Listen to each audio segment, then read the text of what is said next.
think it's fair to say that the budget presentation, the speech itself, was very, very dull yesterday. There was very, very little in it. There is far more detail in looking at the press releases and supporting documentation. So I'm now pleased to introduce our spooky speakers today. First up is lurid Luke Morris, some political and economic highlights. Sorry, Luke. Gruesome Graham Doubtfire follows that, our private client tax partner. Ghostly Grant Buchanan with a financial planning update, and ghoulish Gavin Birchall looking at some capital taxes and VAT, and then it's back to me for a corporate tax and business tax update. Over to you, Luke.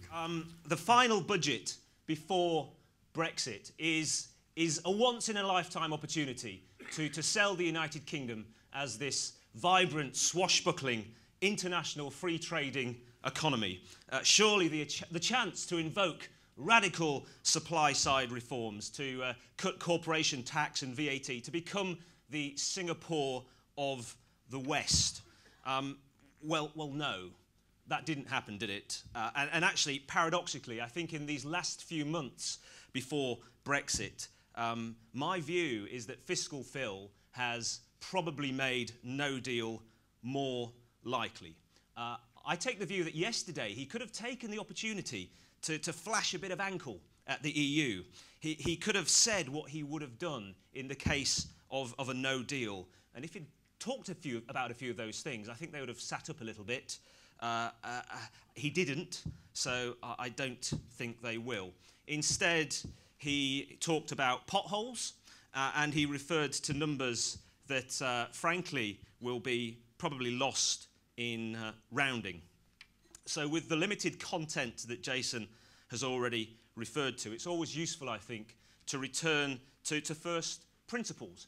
Budgets continue to be intensely political affairs, and that's what we saw yesterday. And what is politics if not the power to be able to control our money and our lives? I've summarised that as these two levers through which that they can achieve this: levying taxes and printing money. Now, I have some colleagues following me who are far better qualified to talk about taxes than I am. But I think it's always worth recapping just how taxed we are as a country already.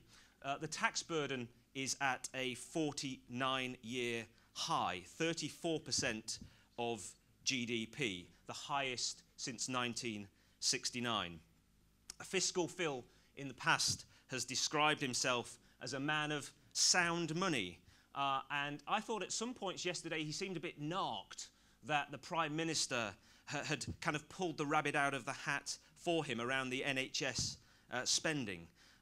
Yesterday he needed to end austerity, but he needed to do it in such a way that he couldn't have been blamed for having had austerity for so many years. He needed to put political water between himself and John McDonnell, so he couldn't raise any of the big name taxes or borrow more money. So 23 taxes we have in all. Since the 70s and 80s, privatisation has reduced overall government receipts. So the government receipts aren't all taxes, but it's worth noting that this end to austerity that was announced yesterday essentially sees government expenditure at 2007 levels. So you see the graph at the end there, the green graph. We're going back to levels at the time of Tony Blair, who was hardly a notorious belt tightener when it came to spending. So I would question if the last few years have really been austerity in an economic sense. Yes, if you look at it in terms of the debt and the interest burden, and we'll talk a little bit about that later. Overall, tax receipts are the highest they've been since 1986. Tax burden, the highest it's been since 1969. And we were looking at the March OBR numbers because we were preparing quite late in the day for this. And they had government spending for 18-19 at £813 billion and government receipts at £776 billion. That's the 37 billion deficit prior to the budget. I'll come back to that number shortly. One of the things you hear, I think, ad nauseum from the business lobbying groups, the IOD, the Chamber of Commerce, the FSB, the Bank of England, the European Union, is this refrain that business hates uncertainty. I find this expression a little bit tiresome and a little bit trite, not least because I think it misunderstands good business. Good business eats a full English breakfast of uncertainty every day. There are productive businesses in our economy that thrive on uncertainty, and it's my view that sort of capitalism and business, by definition, is a creative, disruptive, and uncertain process. So just going back to what I said earlier, and this announcement of maybe turning the spring statement next year into a full budget in the case of no deal, I think Fiscal Phil's got the tactics a bit wrong here.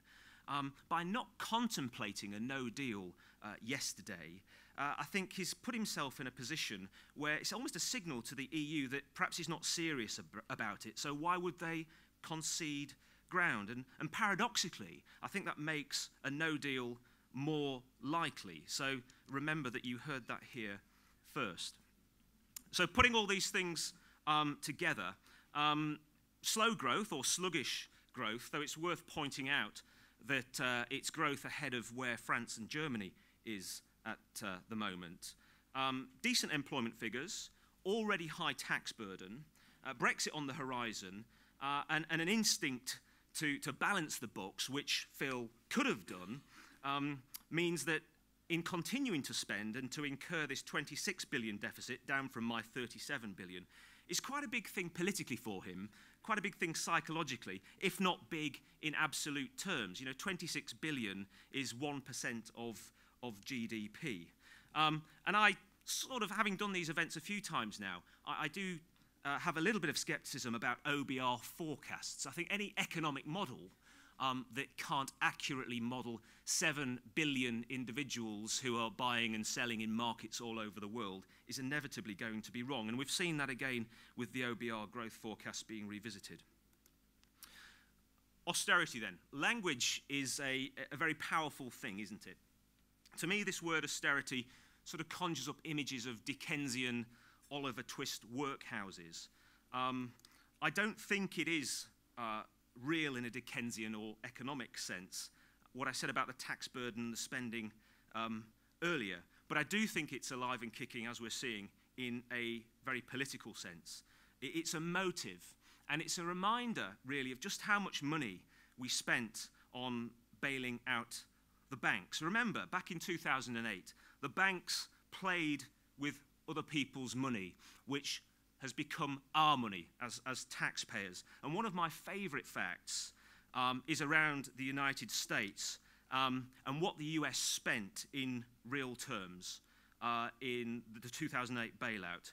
More than the Marshall Plan, the Louisiana Purchase, the Race to the Moon, the Savings and Loan Crisis, the Korean War, the New Deal, the invasion of Iraq, the Vietnam War, and NASA combined was spent in bailing out the US banks. That's true, and that, my friends, is printing money. So those of you that know me know that this is one of my favourite graphs. The base rate, 250 years, we had steady money. Something happened in 1971. There's something called Bretton Woods, Richard Nixon, and dropping of the gold standard happened around that time. And since then, we've had a lot more volatility. If we focus on more recent years, what you can see on this chart that plots base rate and CPI, you see real terms, negative interest rates in the last 10 years. Yet still we refer to these as emergency low interest rates. It's politically expedient, isn't it, to kick the can down the road, and that's what we're seeing in a much smaller way with the Brexit negotiations. It's history repeating itself. Yet in the case of Brexit, we have this date, the 29th of March next year, by which time something has to be done. Hence my feeling that we may well not have a deal. Now, as we know, economies are based on confidence, and whatever you might think of these two characters, and it's easy to knock individuals, what about the economic facts?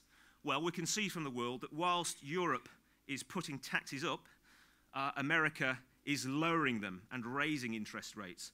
we're seeing a shift of capital moving from Europe to the United States. What's happening now?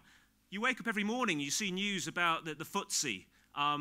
Nobody talks about the bond market, yet the bond market dwarfs the stock market. The stock market's just a souk where stuff happens based on hearsay. The bond market is real money, and we're seeing a number of big global trends internationally. A lack of confidence in government across the world has had an impact on bonds and interest rates, and even in this country you're seeing a ticking up of bond rates as people decide they don't want to lend the government money, they ask for more interest. And we're already seeing that in great terms in places like Turkey, Argentina, and South Africa. Another factor is London house prices. They've come down considerably at the top end, 15% in some cases, which is pretty big when houses are worth millions. Possibly people are fearful of Mr. Corbyn and a change of government. Possibly it's people voting in terms of their confidence in government. So we're seeing this sort of economic evidence of what I remember as Gresham's law. I don't know if anybody knows about this principle of bad money driving out good. It's an old-fashioned principle of when currencies were coins and they were literally debased. What we're seeing is smart money on the move. My favourite illustration of that, if you'll allow me to be flippant, is I grew up in the northeast of England, and whenever my dad got one of these in his wallet, he tried to spend it as quickly as he could. I don't know why, but it just seemed to be slightly irrational. That's legal tender. But it was a case of Gresham's law, and that's what we're seeing with money leaving the UK and leaving certain good parts of the economy and being replaced by bad money. Quite interesting for me because what we are seeing in my world is possibly the topping out of corporate valuations. Possibly, I've written about this in the last year, possibly a good time to be thinking about selling your business, and possibly, I think, a no deal in the long term. But what's the long term? Maynard Keynes, who many would see as the father of anti-austerity measures, would always say that in the long run, we are all dead. I don't know what he would make of the current economic situation, but I will leave you with that quote, and I will hand over to my colleague, Graham Doubtfire, who's going to go into a bit more detail about personal tax. Thank you for your attention. Thank you very much for that. Luke, a really interesting insight into thoughts of government and how the economy runs as a whole. As Luke said, I'm going to take you through personal tax matters relating to businesses and private individuals. Looking forward, we were really surprised in the announcement by the Chancellor yesterday of the decision to raise the personal allowance to £12,500, coupled with a £37,500 basic rate band. Real surprising that he said he was going to meet the previous election pledge and achieve that by 2021, but the rabbit he brought out of the hat was actually he was going to bring that forward a year early. So from the 5th of April next year, we're going to see effectively a £50,000 band of income where you'll pay tax at only basic rate. If you've got a personal allowance and income is over 100,000, watch the taper that I'll talk about later.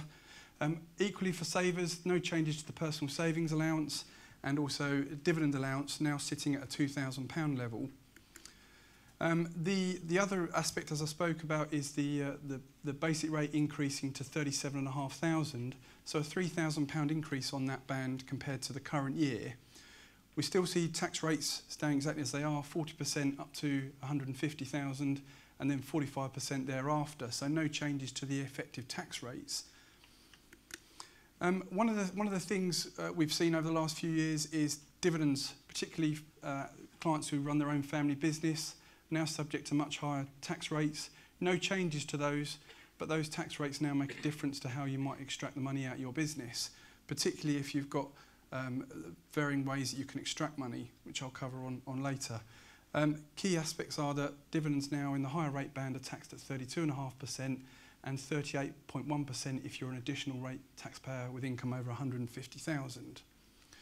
You'll see at the bottom there, dividend allowance was previously 5,000, but in the current year the government reduced that to 2. What we're seeing is allowances being introduced and then swiftly withdrawn by the government, making the tax system incredibly complex. The other thing I want to talk about is some of the ghostly, spooky issues we come up in tax that are often hidden in the legislation. 50,000 is now quite a key number for us in tax in terms of moving into the higher rate band, but many people aren't aware there are further tax issues that can arise at that income level. For example, if you have children, you'll start to lose your child benefit at that level. You'll see on the screen there, I've got an example of somebody who's a sole trader. If their income up to 50,000 is taxed at an effective rate of 29%, being the basic rate tax and national insurance, as soon as they move through that 50,000 barrier, their effective tax rate with 2 children will move up to almost 58%, effectively a doubling of income in that £10,000 band. So a really important planning point. That might be both for you as business owners or equally in terms of how you reward your employees. The other fairly spooky aspect is the £100,000 barrier. Again, quite a high level of income, but many people are unaware that they start to lose their personal allowance at that level. With a £12,500 personal allowance, it will effectively be lost when the income totals 125,000. So what we're now seeing is a band of income from 100 to 125,000 taxed at an effective rate of 62.5%. That's the 40% normal high rate tax, 2% national insurance, and then an additional 20% through the loss of the personal allowance. Again, effectively a 50% increase in the marginal tax rate when you tip through that barrier. There are other taxes that are also affected at 100,000 in that there is some child tax credits that you can get through childcare. As soon as your income tips over to 100,000, you lose that ability completely. So for a couple, they could be claiming £4,000 tax credits towards their childcare, which would immediately be lost as soon as their income hits 101,000.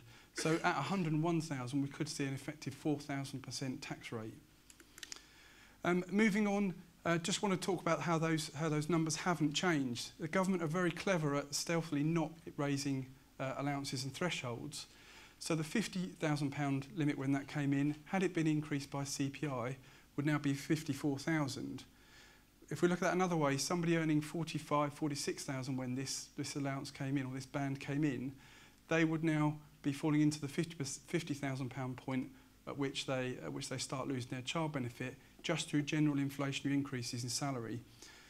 Equally at the £100,000 point, we're now almost 10 years into that, and had that been increased by inflation, that would now stand at 116,000. Again, if you look at an alternative way, an employee on just over 85,000 when this band came in, if they got inflationary increases, they would now be suffering the loss of additional tax at 100,000. A formal fiscal drag that the government are using to pull more and more people into these high tax rates. We talk as a business to many people who run their own company, and they want to seek ways of extracting money as tax efficiently as possible. Those rates and allowances allow us to do that.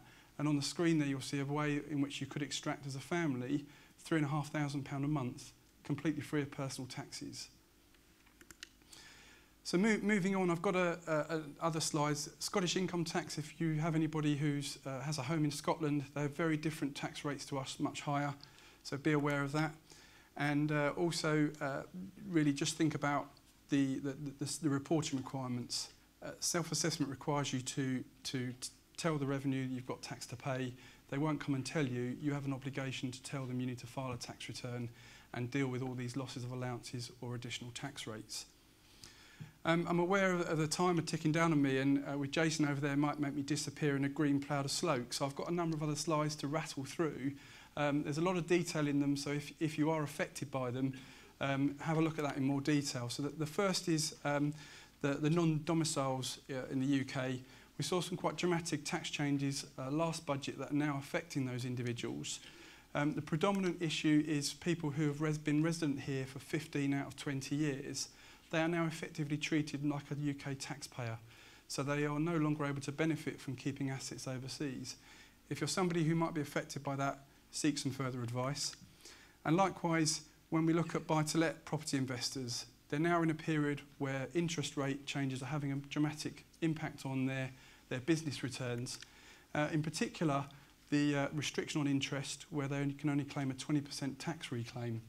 Historically, you could claim tax at your marginal tax rate, so 40%, 45%, 60%. Now we're seeing a period where some or all of the interest is only deductible at 20%. Currently we're in a period where there's a transition, but in a couple of years' time, buy-to-let investors will only be able to claim 20% tax relief for their interest.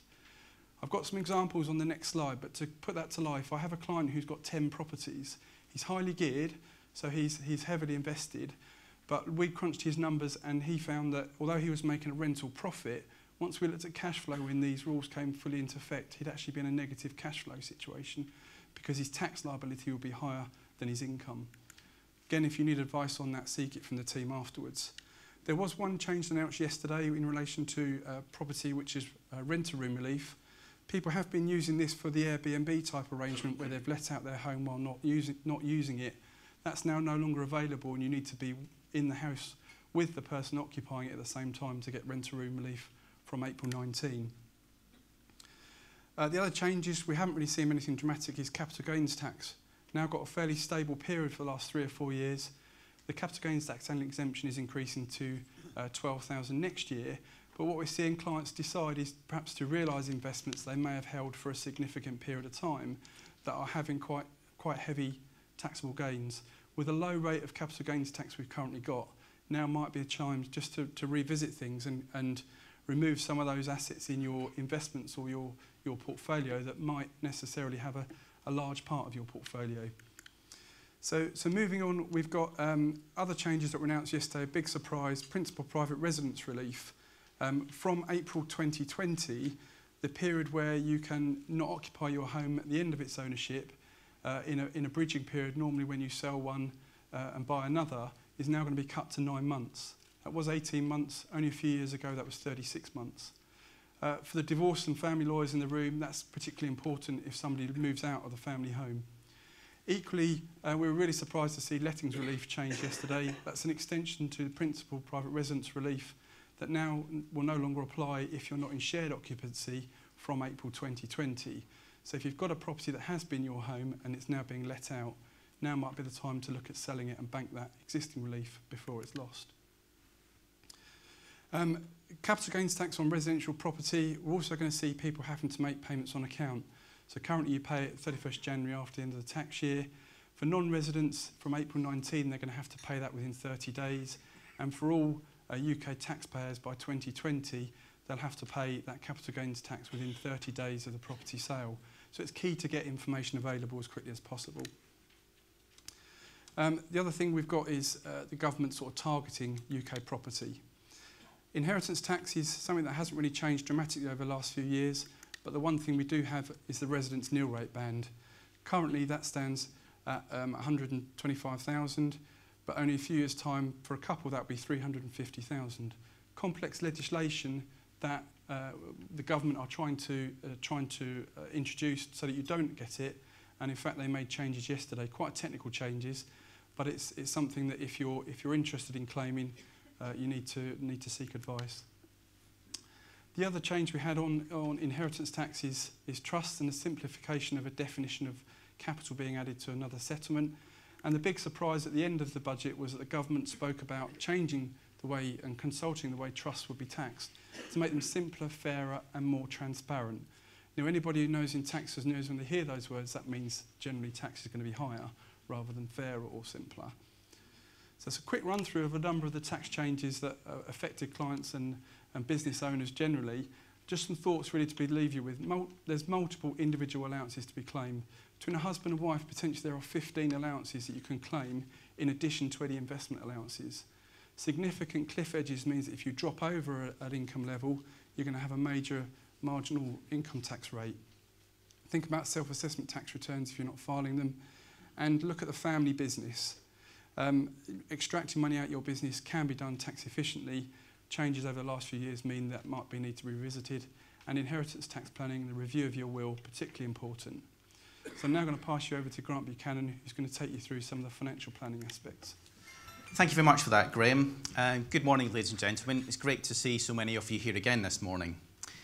After listening to the Chancellor for well over an hour yesterday, I was struck by a spooky sense of déjà vu, thinking, I'm sure I've been here before.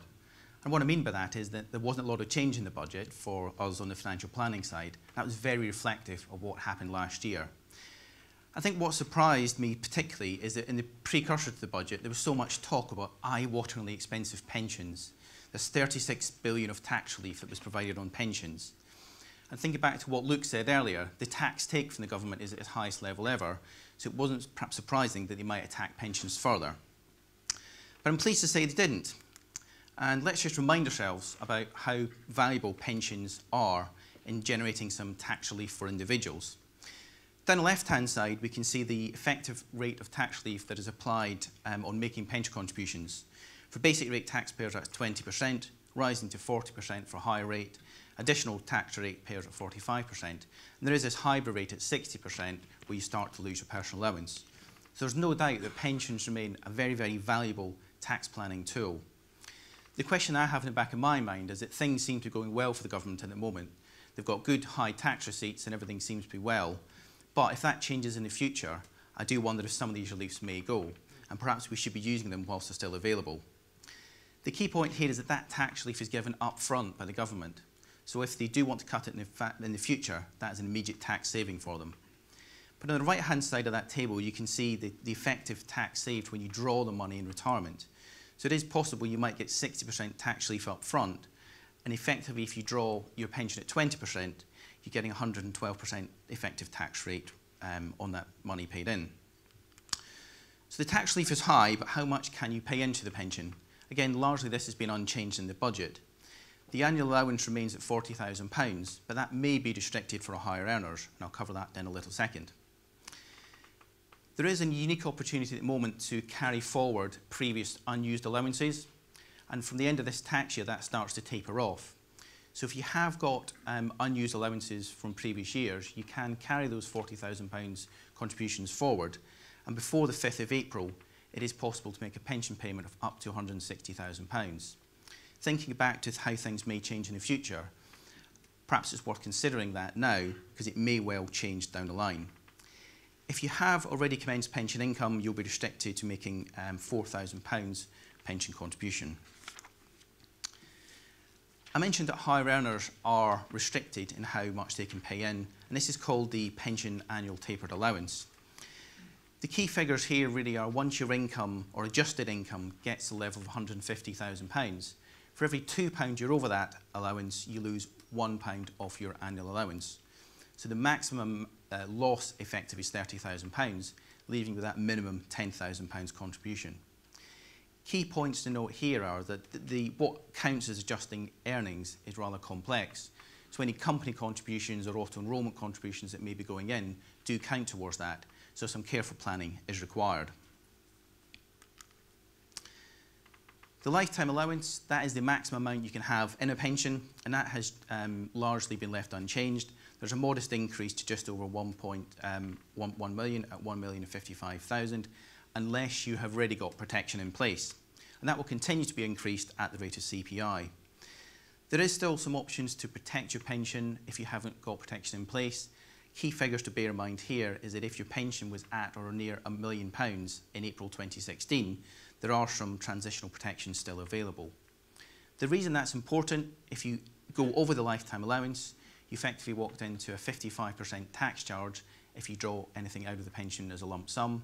If you draw it as income, you face an additional 25% income tax charge along with your marginal rate. One of the things that came up in discussion over breakfast was, well, what happens to my pension on death? I think it's still a misconception that if you don't spend your pension that it will die with you and you won't be able to pass it down to future generations. Well, that isn't the case. If you were to die pre the age of 75, the pension fund can pass completely free of income tax, capital gains tax and inheritance tax down to future generations. And as Graham touched upon earlier, there is a consultation about trust simplification, and that's unlikely to simplify things and make it better. So nowadays, a lot of people who don't need their pensions are actually looking at them as a form of trust and perhaps spending other assets that are not protected from inheritance tax. The position does change slightly post the age of 75, in that whilst there's no income tax or capital gains tax or inheritance tax, anything that beneficiaries draw out of the pension is subject to tax at their marginal rate. Something that was announced previously was the increase in auto-enrolment contributions. So for employers in the room, you will have to pay an additional 1% as from April 2019, and for employees, their contributions will increase from 3% up to 5%. So just something we need to keep ourselves aware of. Further pension changes, which were consulted on and may change in the future, is a ban on pension cold calling.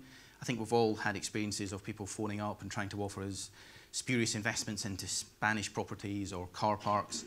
The proposal is that these will be made illegal. There is going to be increased funding of £5 million to the pension dashboard, and this should be a system where you can see all of your pensions, including your state pension, in a simple online fashion. The government's also going to consult on how to encourage the self-employed to fund pensions. It's a well-known fact that many self-employed people do not pay into pensions, and it's quite likely we'll see some form of compulsion down the line forcing pension contributions to be made. There's also been a consultation on increasing public sector pension provision, and also opening up pensions to invest in patient capital, which I'll touch on a little later. So as I said, higher earners may be restricted to making pension contributions. You still have other viable planning options, such as venture capital trusts. These are 5-year investments allowing you to reclaim 30% income tax relief and also to defer capital gains. EIS investments also remain extremely valuable, and we're doing a lot of work with clients who are perhaps divesting themselves of property at the moment for some of the reasons Graham touched on earlier, looking to defer potential capital gains, get some income tax relief, and also shelter those assets from inheritance tax. In terms of EIS investments, will remain largely unchanged. We are seeing more patient capital type of investment becoming available in EIS. The government wants to see more into technology, and what we're finding there is that the holding period for these investments is likely to be a bit longer moving forward, perhaps linked to the term patient capital. The government have got a commitment to technological investment, and we see this strengthening the EIS market. They've committed to investing up to 2.4% of GDP by 2027 into technology-based and R&D companies. Dovetail that with the fact that there's a £2 million EIS allowance. This could be a key way to investing and growing the UK economy moving forward. Touching on ISAs, very little change to the ISA allowances. The JISA and CTF allowances have increased slightly by CPI, and don't forget it is possible to transfer your child trust fund into a much more flexible junior ISA with greater investment flexibility. The other main ISA allowance remains unchanged. NS&I, there's been some slight tweaks to NS&I investments. They are increasing their online portal offering. They have reduced the minimum investment by £25 to £25, but unfortunately they have changed the linking from RPI to CPI, making it much less valuable in real terms. For those of you that know me, and touching on Luke's point about looking at what's happening in the economy, from an investment point of view, it's very important to review your asset allocation and make sure your mix of assets is correct as we move through different cycles of the economy. This slide really just highlighting the importance of not trying to second guess what is going to be the absolute star performer, but rather by slowly adjusting your portfolio and trying to even out peaks and troughs in the market. And finally, here at Scruton Bland, we are also embracing technology and bringing new developments to the market. We've worked with an external technology provider to bring an easy, hassle-free, simple investment offering where you can go online and access simplified investments, which is bringing investment opportunities to those who perhaps don't want to come into the office or have less time to commit to meetings. You may have noticed that we've revamped our website, and this is all available on the website for anyone who wants to go and have a look at it. Thank you very much for your attention. I'll now pass you across to my colleague Gavin Birchall for some further tax updates. Thank you. I want to talk about property and some business taxes today. We start with some changes to VAT groups. The government are committed to extending the eligibility to non-corporate so that individuals and partnerships can group with companies which they own for the first time. The individual partnership must have a UK business establishment, be capable of VAT registration in their own right, and must control the body corporate. That's an important change for VAT groups. There's various procedural changes the government have made to certain aspects of the VAT rules. I won't go through them now, but they're on the slides if you'd like to read through them. One thing I would like to talk about is the government have published a document about what happens to VAT in a no-deal Brexit situation. I think that the key thing to say is the government have said that VAT is here to stay, and that in terms of any domestic transactions, the VAT rules will continue to apply as they do now. In terms of cross-border supplies, so UK businesses supplying, say, goods to VAT-registered EU customers, again, you can still VAT zero rate that supply, but the customer who receives those goods may be subject to import VAT and customs duty in their own country. One important thing is there'll be no requirement to complete EC sales lists, but there'll still be the same requirement to keep records as there is today. The other thing is, important thing on importation of goods from EU suppliers and non-EU suppliers. The government have said that there'll be a postponed accounting procedure so that instead of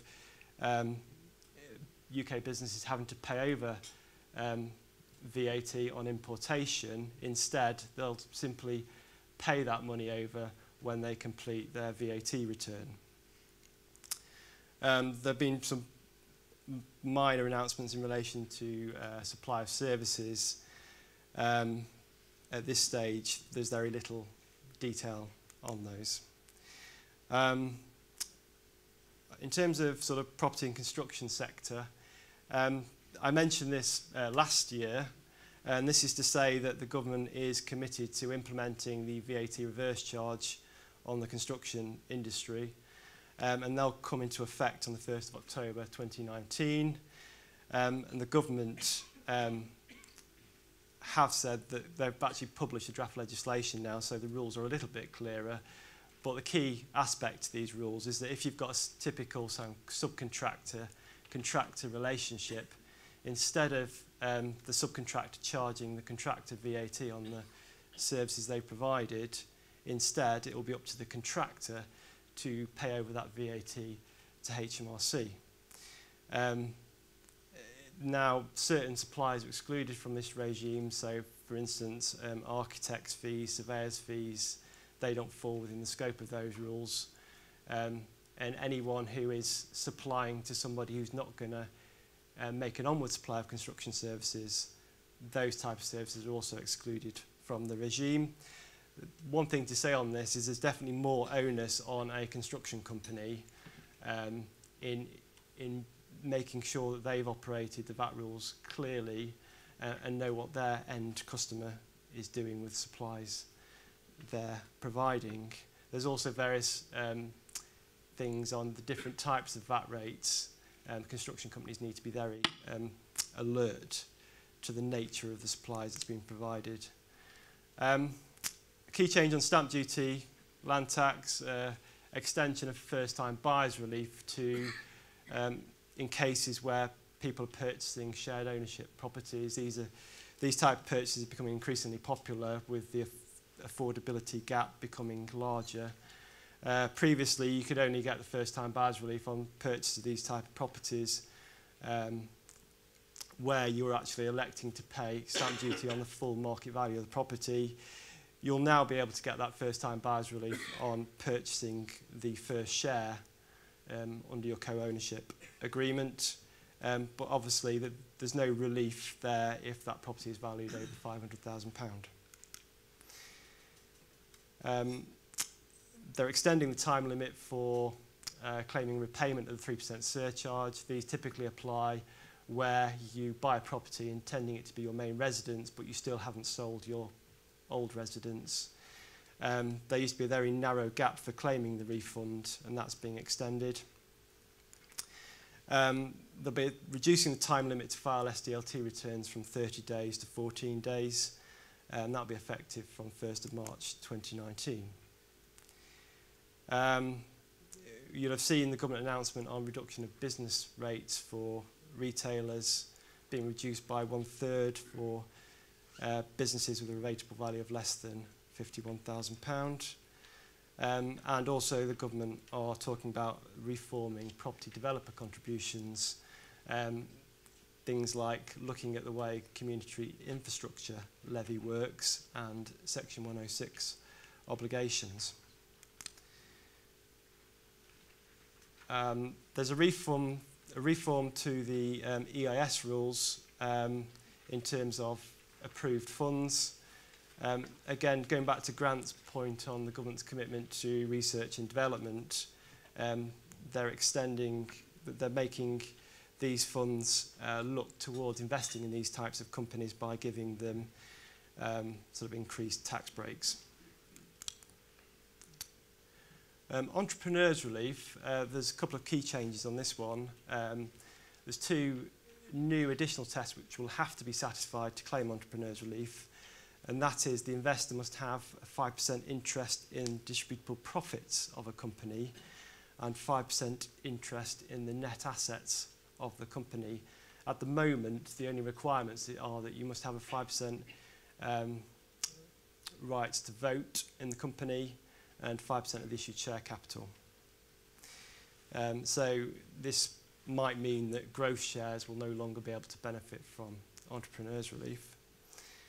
They're increasing the minimum qualifying period, so you'll now have to hold the asset for 2 years rather than 1 year to benefit from entrepreneurs relief. There was an interesting paragraph in the budget notes talking about the sale of shares, which seemed to suggest that you would have to have a 3-year holding period rather than a 1-year holding period. It's difficult to see whether that's a typographical error because it was not mentioned in any of the other notes, so we'll have to wait and see on this one. Again, these rules will apply from today.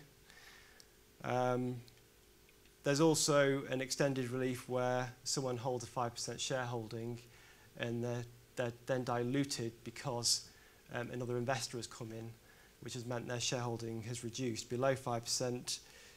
Entrepreneurs relief will be available, but it will be available on any gain up to the date of that investment. And I just wanted to remind you of investors relief. This came into effect in March 2016 for shares issued on or after that date, and it's typically aimed at people who are not employees, who are not working in the business. They're genuine outside investors. And under this tax break, if you hold the shares for 3 years prior to disposal, the company's a trading company, you could get 10% capital gains tax relief on sale. I mention this now because we're coming up to the first lot of investors who will be able to benefit from this relief. Thank you. I'll now pass you over to Jason. Thank you, Gavin. Now looking at some business tax changes and some corporation tax changes. And firstly, to capital allowances. It's a while since we've had any sort of substantial capital allowance changes, but we have had in this budget. Since 2001, we've had 100% first-year allowances on energy-saving plant and equipment, and that is now being phased out with effect from April 2020. There is a reason for this, I think you'll see as we progress through the presentation.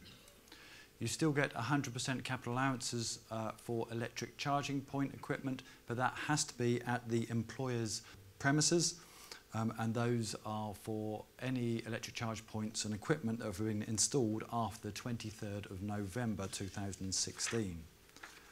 But the big headline change to capital allowances is the annual investment allowance. Now, the annual investment allowance allows you to have 100% tax relief on your capital spend in the year in which you acquire that asset.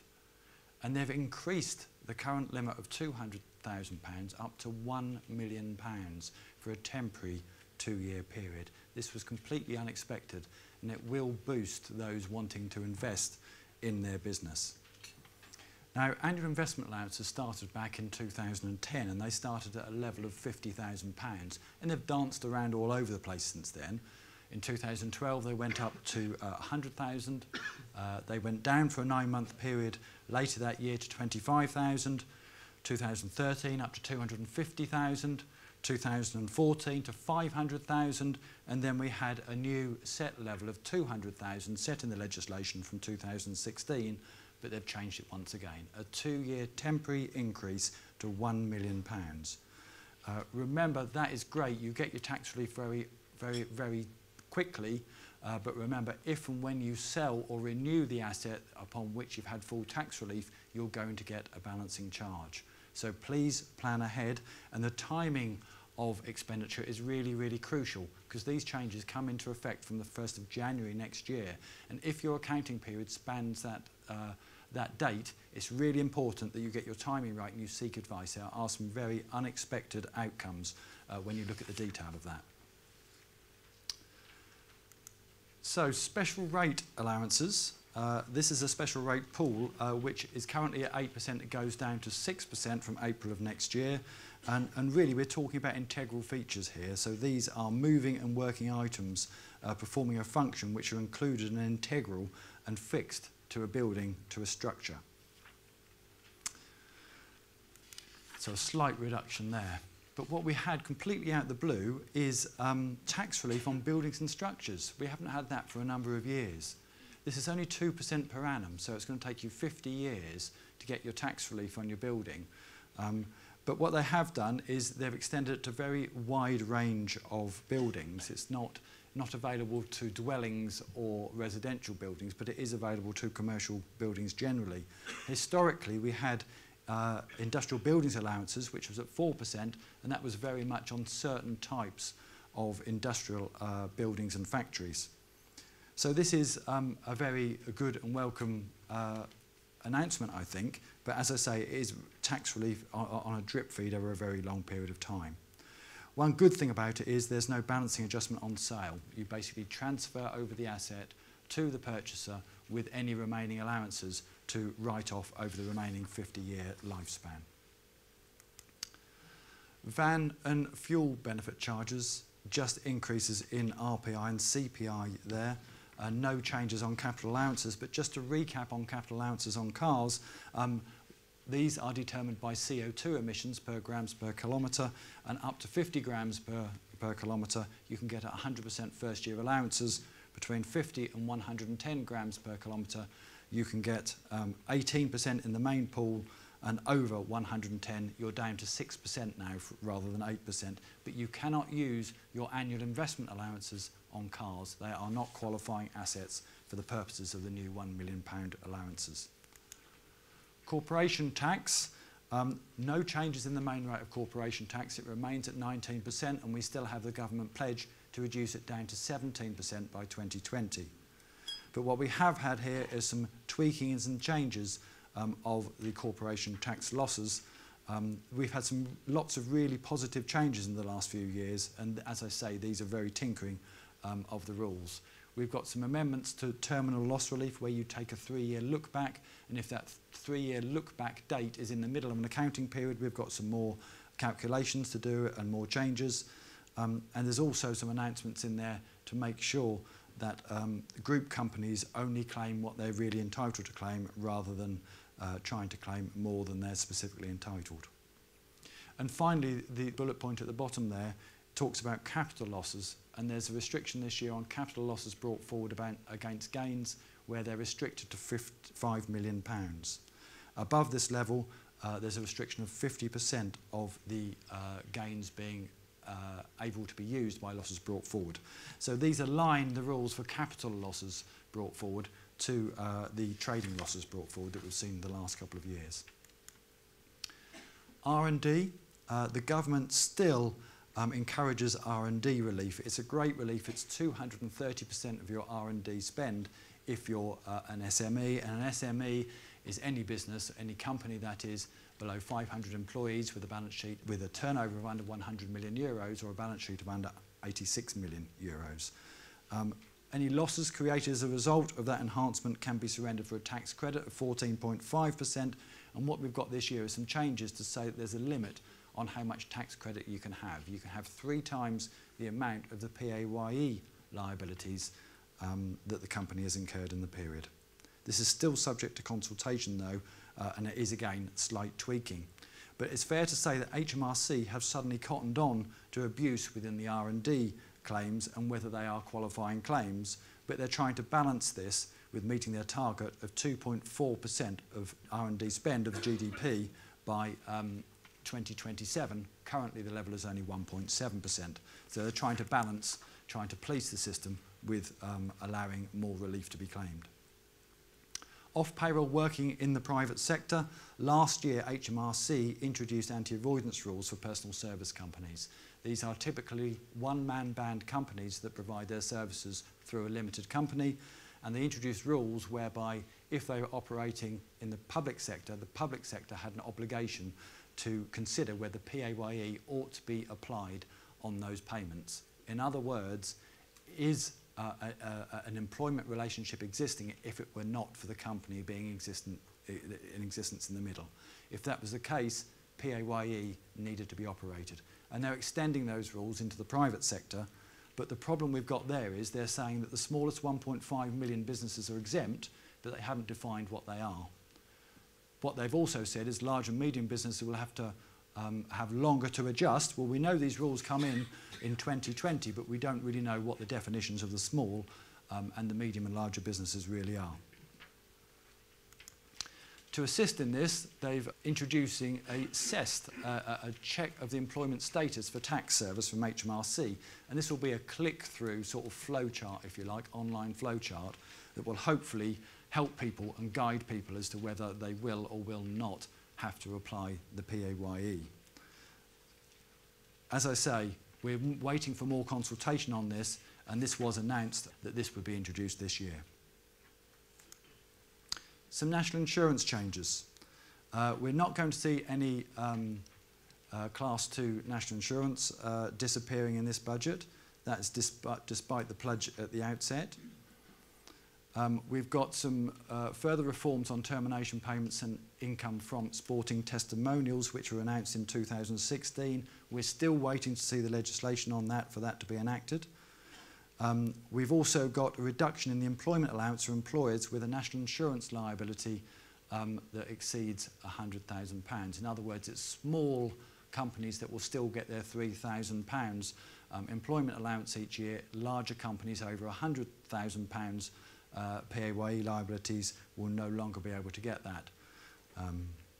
And that has effect from April 2020. Legislation still awaited.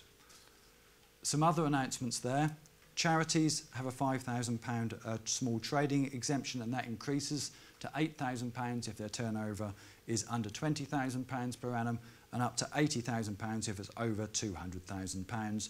And also a digital service tax, which is on very large companies with a global revenue of 500 million or more from search engines, from social media platforms and online marketplaces that operate in the UK.